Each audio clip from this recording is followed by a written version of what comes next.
este, voy a grabar su clase porque las anteriores salieron con error.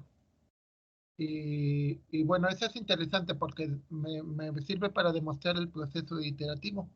El proceso iterativo es de que tú haces algo, por ejemplo, la clase de las 8 de la mañana y me equivoqué. Entonces,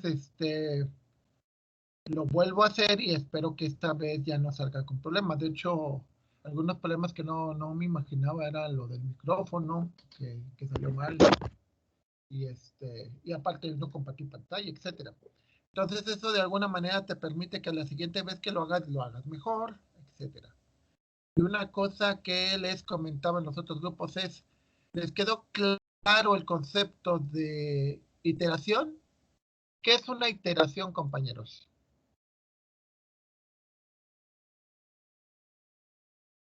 ¿Qué es iterativo? ¿Qué entendieron por iterativo? Que interactúa con nosotros, por decirlo así. Interactivo, es con una N. Interactuar significa que yo actúo y el otro actúa, como por ejemplo un cajero automático. Un cajero automático, tú metes la tarjeta y el cajero te manda un mensaje. Tecleas tu NIP y el cajero te envía otro mensaje. Le dices otra cosa y te da dinero. Eso es interactuar. Iterativo, ¿qué significaría? De lo que les explicaba, que es iterativo. Que se repiten muchas cosas, ¿no, profe? Exacto, pero ¿cuál es la diferencia entre repetir e iterar? Los cambios que se hacen en algunas repeticiones. Exacto, por ejemplo, les digo, la primera clase yo tuve errores, no compartí pantalla, etcétera. Entonces, ¿qué es lo que hago? Pues la desecho y lo que voy a hacer ahora es volver a hacer las cosas, pero tratar de que la siguiente vez sea bien, y así sucesivamente. Esta unidad no tarda mucho menos, tarda mucho más que la pasada. Quería nada más mostrarles de rápido. Según está programada para acabar en la segunda unidad, el examen sería el 18 de marzo.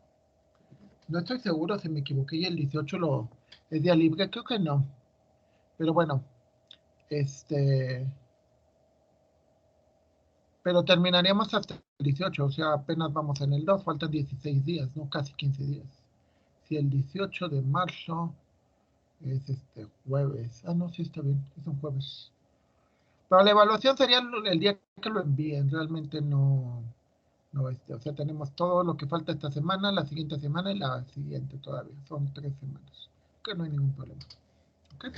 Entonces, para que estén conscientes que ya las unidades que siguen, pues ya son más libres en ese sentido.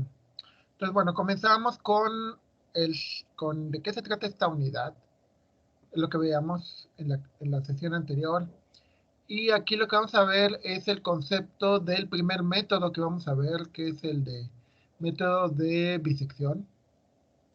Entramos al manual de métodos, vemos el material de apoyo, entramos a la unidad que se llama raíces.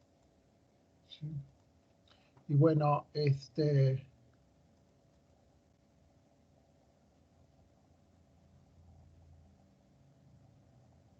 primer parte importante y que creo que es, ¿por qué hay varios métodos? ¿Por qué no tenemos uno solo y ya con eso ya funciona bien? En los contextos actuales, como les decía, es como las vacunas. Hay varias vacunas porque sería imposible que una misma sola farmacéutica fabricara todos, excepto que regalara la patente, lo cual obviamente no van a hacer. Primera parte. Segunda parte, algunas cosas funcionan en unos casos, algunas no. Por ejemplo, decían de las vacunas que algunas no es bueno para mayores de 65. Entonces, o por ejemplo, ahorita están sacando que las vacunas hay vacunas que solamente necesitas una dosis y la mayoría necesitas dos. Y luego están diciendo que hay otras que, por ejemplo, Ahora están saliendo que no necesitan refrigeración, ¿sí? Todas son buenas, ¿eh? Y todas tienen, pero, o sea, es interesante porque eso quiere decir que va a haber vacunas que van a ser para ciertas cosas y vacunas para otras cosas. Entonces, pues lo mismo sucede con los métodos. Vamos a ver en todas estas unidades que hay varios métodos para solucionar lo mismo, pero que hay diferencias en cuanto a cuándo se aplica uno y cuándo se aplica el otro. Hay diferencias. Entonces, primero, tenemos que encontrar los ceros de una función, ¿no? Los ceros de una función lo vemos como esto, ¿sí?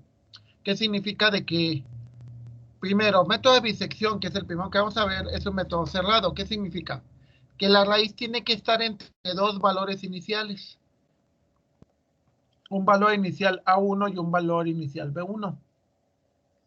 En el cual una serie de aproximaciones nos va a hacer que lleguemos a este punto rojo, que es la raíz que andamos buscando, ¿sí?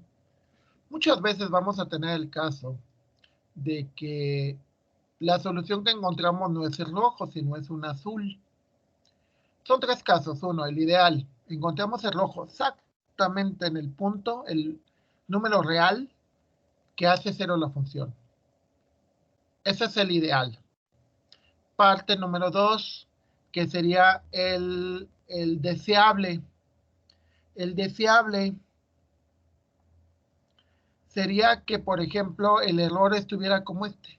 O sea, muy pequeño, muy cercano a la realidad, pero sin tantas veces o tanto esfuerzo computacional, humano, etc. O sea, muchas veces es como las calificaciones.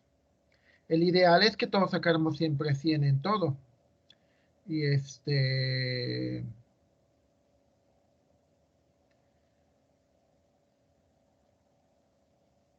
ok, entonces tenemos el ideal, que es el rojo, el 0. El deseable, que pues igual muchas veces la solución, o sea, la función no se vuelve 0, pero ya el error es muy pequeño, ¿sí? O sea, dices, bueno, pues si tengo un 85, pues ya está bien, y no es el 100, pero tampoco es el 70, ¿no?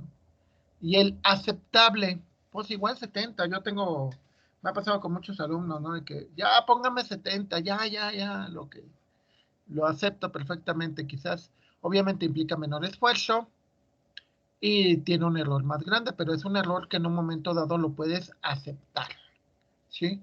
Entonces es importante porque tenemos lo ideal, lo deseable y lo aceptable. Entonces es lo que andamos buscando, estamos buscando una raíz y depende de la situación, ¿sí? O sea, digo, si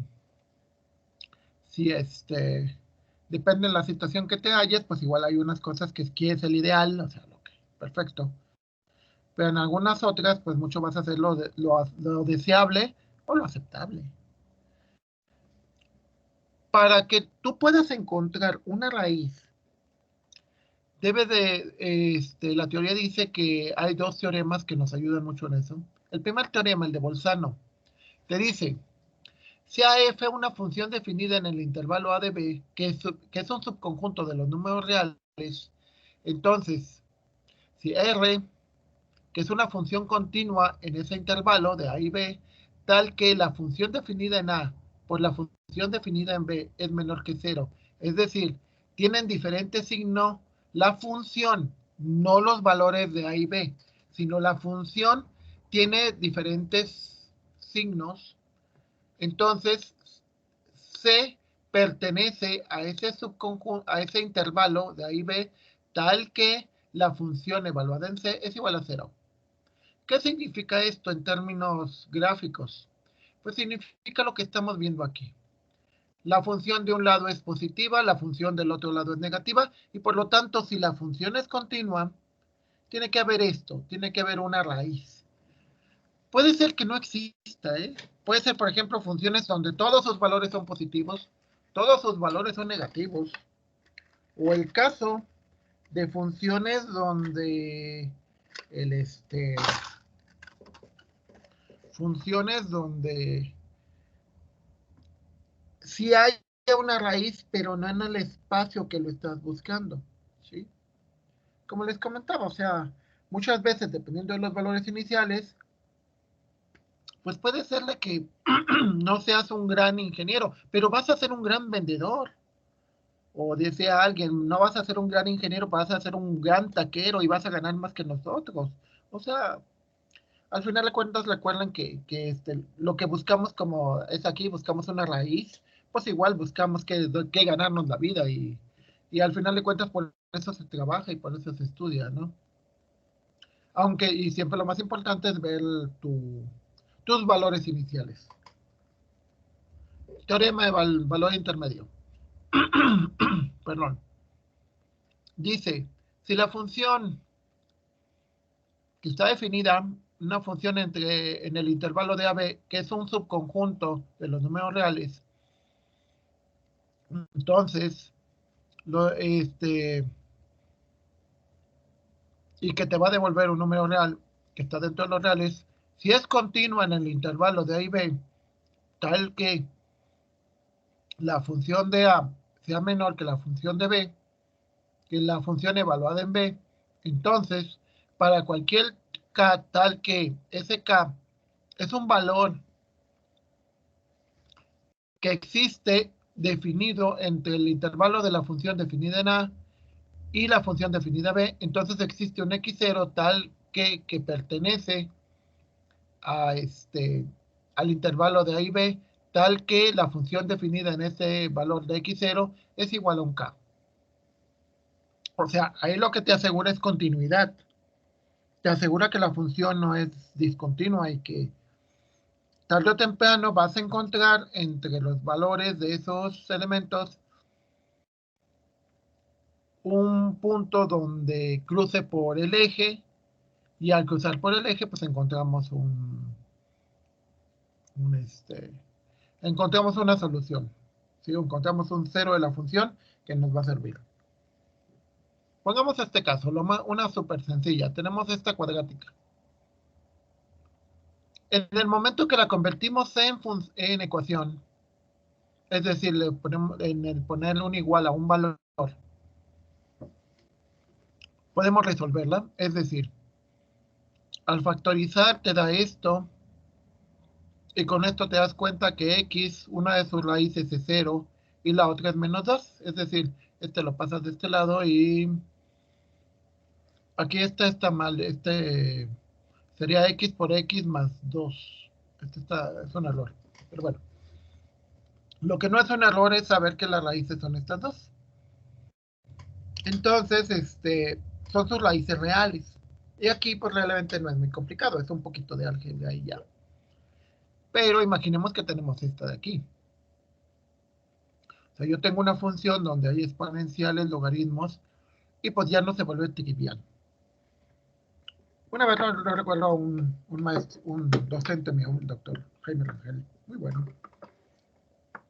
que siempre nos explicaba y nos decía, tienes tal problema, ok, perfecto, pero no me des la solución trivial. No me pongas el problema en su parte que es más sencilla o que cualquiera bueno, no cualquiera, pero mucha gente lo puede resolver.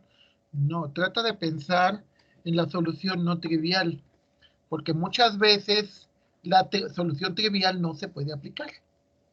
¿Sí? Es como lo que pasa ahorita con la pandemia, ¿no? Lo trivial sería que todos nos pusiéramos el tapabocas, saliéramos lo menos posible, fuéramos conscientes. Eso sería lo trivial y es la solución. Y ya hubiéramos salido.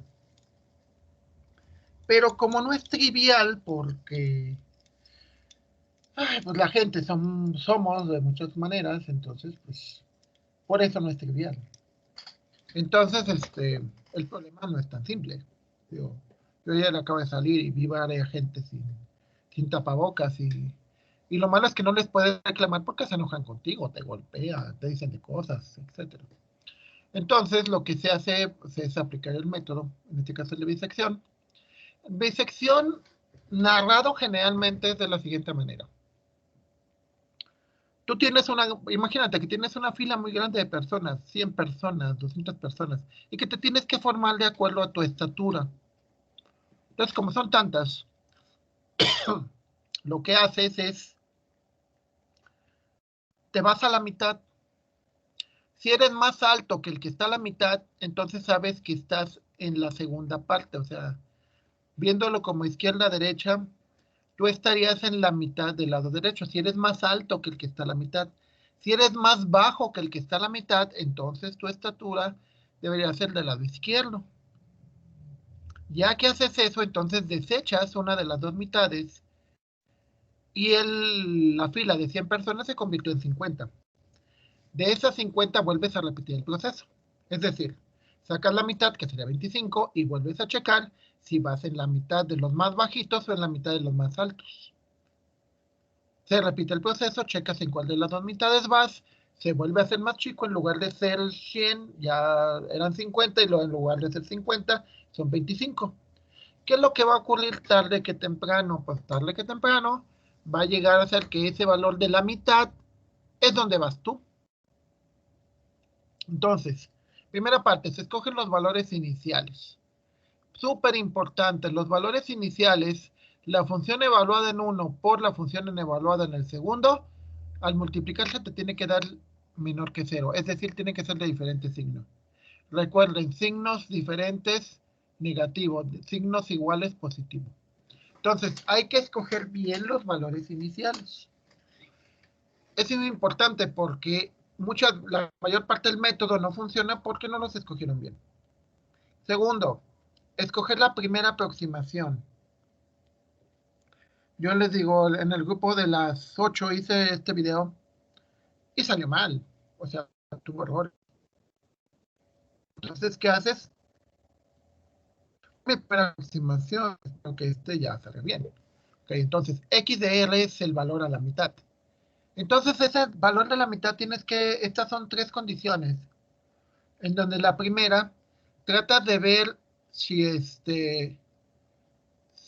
de acuerdo a esta condición de comparar x de L por x de R, la función, si es menor que 0, significa de que son de lado diferente y por lo tanto, la función, o sea, la raíz está en la primera mitad. Si eso no es cierto, entonces checas el criterio de la segunda, que a veces es innecesario. Si no está aquí, pues debe de estar en la otra mitad, precisamente por eso es b de 2. Es muy interesante porque dices, o si no está en uno, pues está en el otro, tiene que ser. Entonces, como tercer punto sería de que si te da 0, pues significa que la mitad ya es la raíz, porque para que la multiplicación de dos números te dé 0, significa que uno de los dos es 0. Entonces, se supone que x de r, pues es la mitad. Obviamente, x de L no puede ser la función evaluada en x de L, no puede ser la raíz porque se supone que nosotros le dimos un valor de positivo o negativo. Ocurre muy seguido. Escogen los valores iniciales y resulta que uno de los valores iniciales, la función evaluada ahí da 0. Entonces, obviamente, no se fijan en eso, meten al método y no funciona. Pero no funciona porque simplemente escogieron más sus valores iniciales. ¿Ok? Paso número 4. Se repite el proceso. Es decir, buscas a la mitad. Dependiendo del valor de la mitad, checas si pertenece la raíz del lado izquierdo o pertenece al lado derecho. Ya que haces eso, entonces eliminas la mitad en la cual sabes que no está. ¿Cómo se hace eso? Bueno, lo vamos a ver en el ejemplo. Ya que eliminas una de las dos mitades, la que sabes que ahí no está la raíz, entonces te vas a la otra y repites el proceso. Es decir, tienes un conjunto un espacio de búsqueda, la mitad de la iteración anterior. Es como les decía, la primera vez tienes 100 personas, la segunda vez vas a tener 50, la tercera vez 25 y así sucesivamente. Obviamente, cuando el espacio de búsqueda se va reduciendo, pues tus probabilidades de encontrar las soluciones son mucho más altas. ¿Sí? Y como les decía, en el paso 5, pues tienes que decidir y decir, ya encontré la raíz, es decir, el valor de x hace 0 la función, ideal. Ya lo hiciste, ya ese es tu valor. 2, pues no es la ideal, pero pues tengo tolerancia de, no sé, una centésima. Y si es menor de una centésima el error, ya, se quede así. Tercera posibilidad, que digas después de 10 intentos, ya, lo que te salga. También puede ser. Que serían de nuevo solución ideal, solución deseable y solución aceptable. Luego, tenemos la función que decíamos que era muy compleja, que es esta. Buscas dos valores iniciales, encuentras el 1 y el 2. Son dos valores buenos, ¿por qué? Porque la función evaluada en 1 te da positivo, la función evaluada en 2 te da negativo. Sacas la mitad, que es 1.5, entre estos dos. Lo sumas y sacas la mitad. Te da 1.5. Entonces dices, ok, si tu error es de un 0.5, los valores todavía no alcanzan lo que tú esperas. Entonces dices, bueno, aquí te dice que tu primer valor es 1.5 porque es la diferencia entre estos dos elementos, ¿no? Que es la diferencia entre uno de los límites menos la mitad de lo que se tiene. Ese es tu posible error. El error tiene que ser menor que eso. Entonces, sacas el valor, o sea, la función evaluada en 1.5 y te da negativo. ¿Qué significa?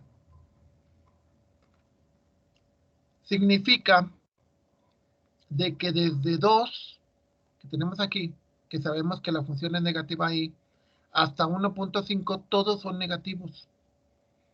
Entonces, como sabemos que desde 2 hasta 1.5 son negativos, ya no queremos esa mitad porque sabemos que ahí no está la raíz. Quitas este 2 como el rango y lo sustituyes por el 1.5.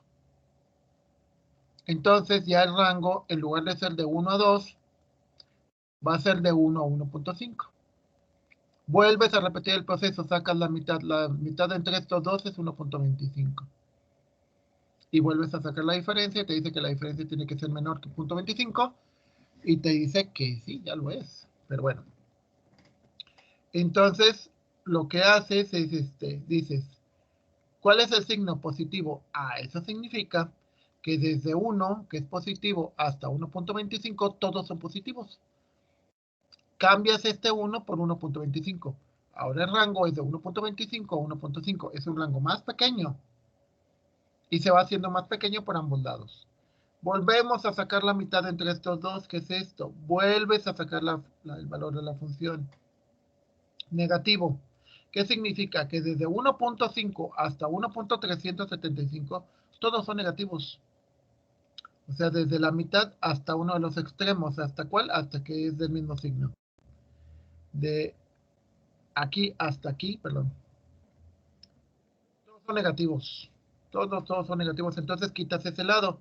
Sustituyes el 1.5 por 1.375.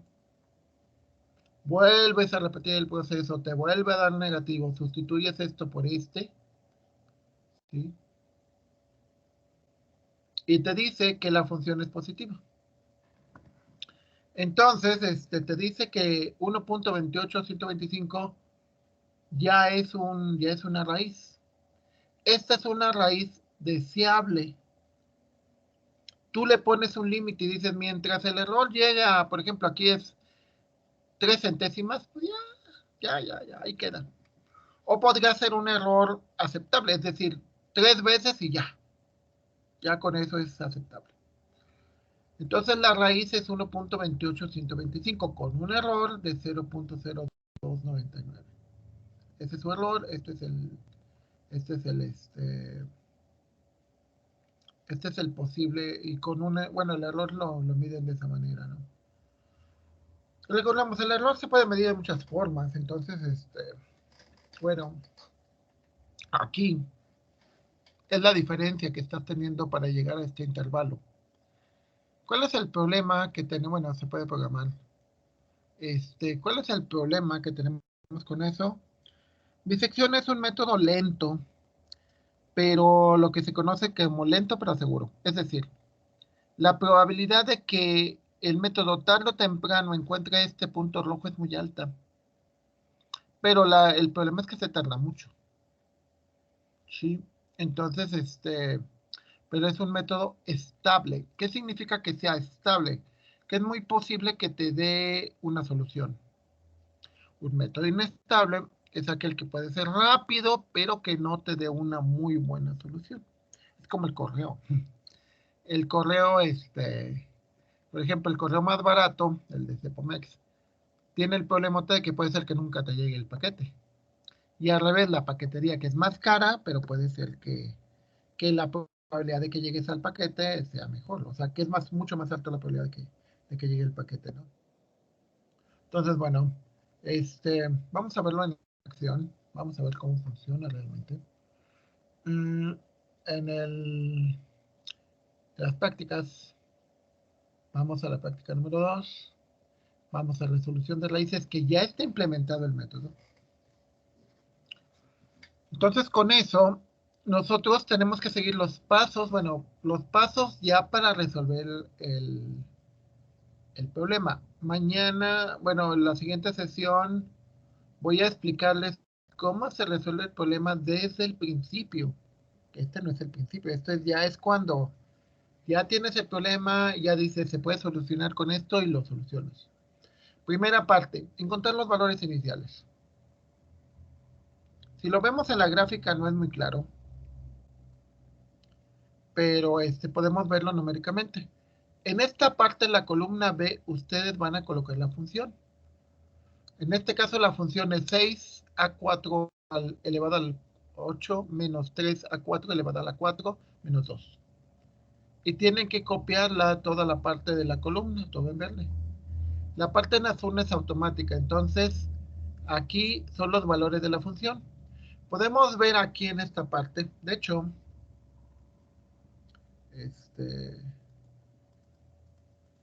sí, aquí gráficamente no se ve.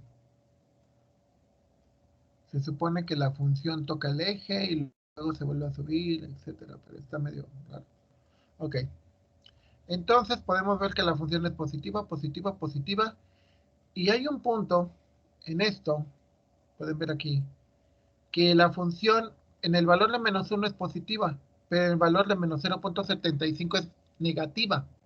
Es decir, cruzó el eje, pasó de positiva a negativa, el valor de la función.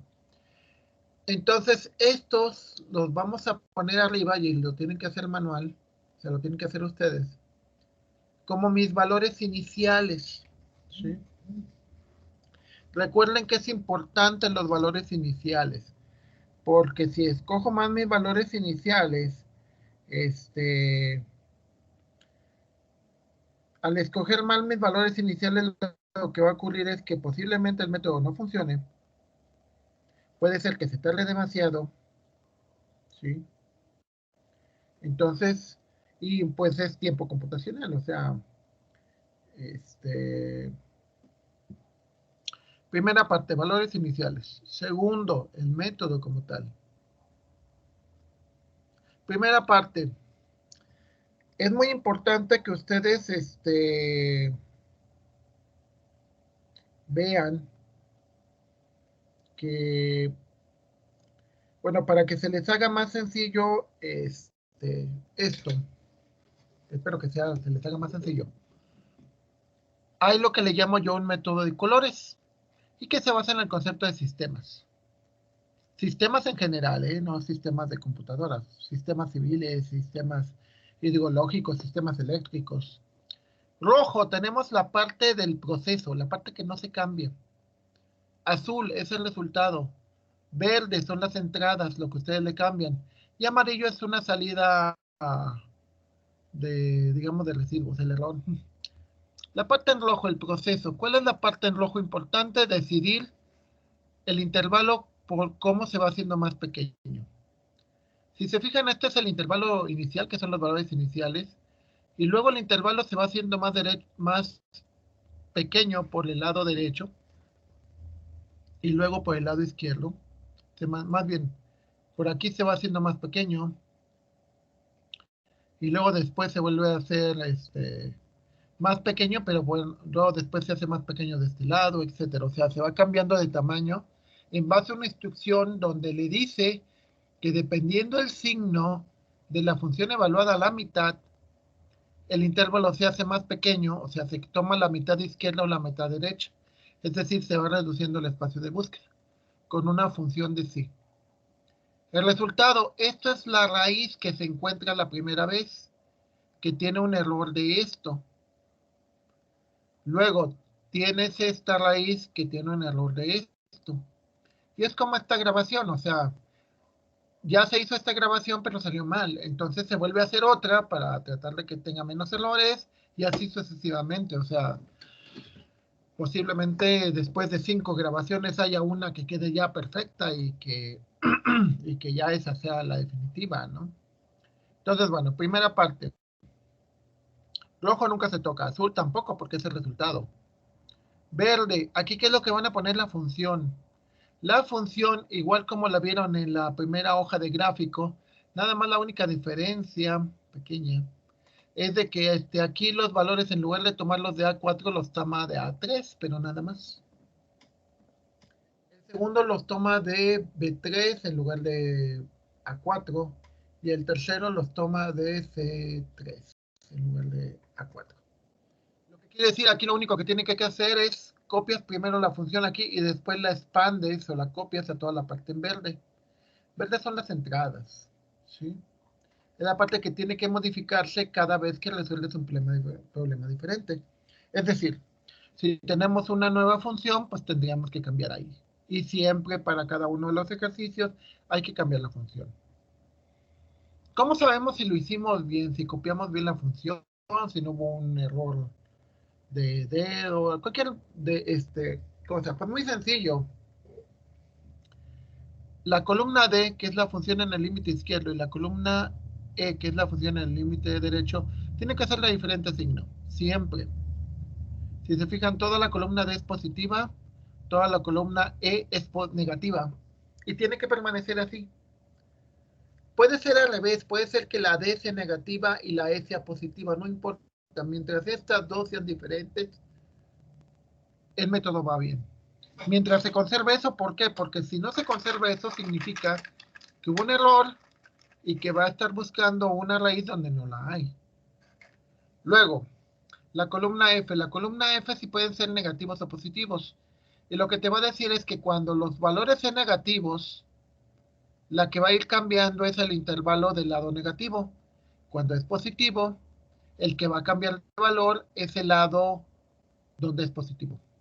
Entonces podemos ver, por ejemplo, aquí en esta sección, que todos los valores son negativos, el lado positivo no cambió y el que fue cambiando es el lado negativo. El lado positivo va cambiando y el lado positivo va cambiando. Siempre depende de qué lado estés, depende el valor de cambio con el valor de la función evaluada a la mitad. Esto es lo que determina el espacio de búsqueda, que se haga más pequeño. Primer indicador, que estos dos sean de diferentes signos. Segundo indicador, y el más importante, el error.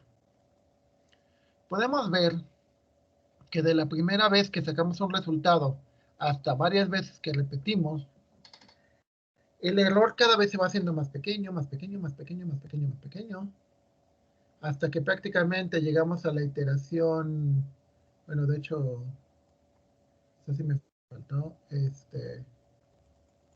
aquí vemos que todavía no es 0. Le pido que me muestre más y también todavía no llegamos al 0. Todavía seguimos sin llegar al 0. Y aquí ya, todos son ceros. Hay un punto que es importante que tenemos que entender, que es el siguiente. Pueden ver aquí en cada una de las iteraciones, va bajando el tamaño del intervalo. Entonces el intervalo se compone va bajando a números de a -8, -8, -9, -9, -9, -10, -12, 13 menos 14 y luego 0. Hay un detalle importantísimo que fue lo que vimos en la primera unidad, que es el concepto de redondeo o truncamiento. Excel en un momento dado, cuando son números tan pequeños, cuando hace restas o sumas con números tan pequeños, llega un momento dado en que dice, ¿sabes qué? 0, punto. O sea, redondea o trunca, ya. Entonces, eso significa que esta solución que nosotros tenemos en el renglón número 50, que es la 47, porque empezamos en el renglón número 3, a partir de aquí ya no cambia. O sea, ya no hay una mejor solución. Y dices, ay, oye, ¿qué tal si había un número a la menos 14, a la menos 15, a la menos 16? O sea, un intervalo súper pequeñito. Pues ya no. Ahora, ¿eso afecta realmente? Pues no. ¿Por qué? Porque normalmente en la vida real pues no usamos números tan pequeñitos, excepto que estén usando nanotecnologías. En nanotecnología sí puede ser importante, ¿eh? O en física de materiales o algo por el estilo, ¿no? O sea, ahí sí puede ser diferente el que tenga un error del menos 14, menos 15, a no tenerlo. Pero en la gran mayoría de las aplicaciones de ingeniería, pues ya es un cero computacional, le llamo yo. El cero que el programa determinó que ya era cero. Ahora, tenemos que ser conscientes de que ese cero, pues es un caso donde el sistema no lo considera así, que no es necesariamente cero.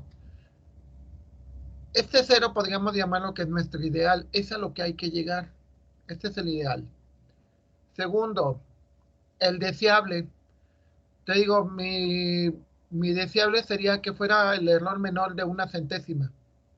En la tercera iteración ya llegó. ¿Tiene error cero? No. Pero el error es menor que una centésima. Ya, ok, ya con eso. Puede ser mi criterio, depende del criterio que yo determine. Es un criterio de deseable. Tercero, puede ser un criterio de aceptable. ¿Aceptable cómo sería? Por ejemplo, yo puedo decir, nada más lo ejecuto 2 veces y ya. Oye, pero todavía tiene un error 1.25, sí, pero ya me urge, ya, o no puedo tener tanto tiempo como tal, o lo estoy haciendo a mano. Entonces, de nuevo, tenemos 3 posibilidades. Ideal, la función se hace 0. Deseable, el error o la función, el valor de la función es menor que cierta cantidad. Ya, con eso es aceptable. Más bien deseable, aceptable, pues ya después de cierto, aunque no sea un error muy chico, pero en algún momento es aceptable. Yo les podría decir, pues igual podríamos ser como los maestros, ¿no? Los docentes podemos ser el ideal, decía un estudiante, decía, el profesor ideal enseña y es buena onda. Perfecto. Digo, conste que puso que no que el que pasara, sino que enseñara muy bien y fuera buena onda. Podría haber un maestro deseable y un maestro aceptable. Un maestro deseable es que pues enseñe bien, aunque sea más o menos no tan buena onda. Y un maestro aceptable pues sería pues el que no repruebe tanto, ¿no? O sea, son los 3 casos posibles en esto.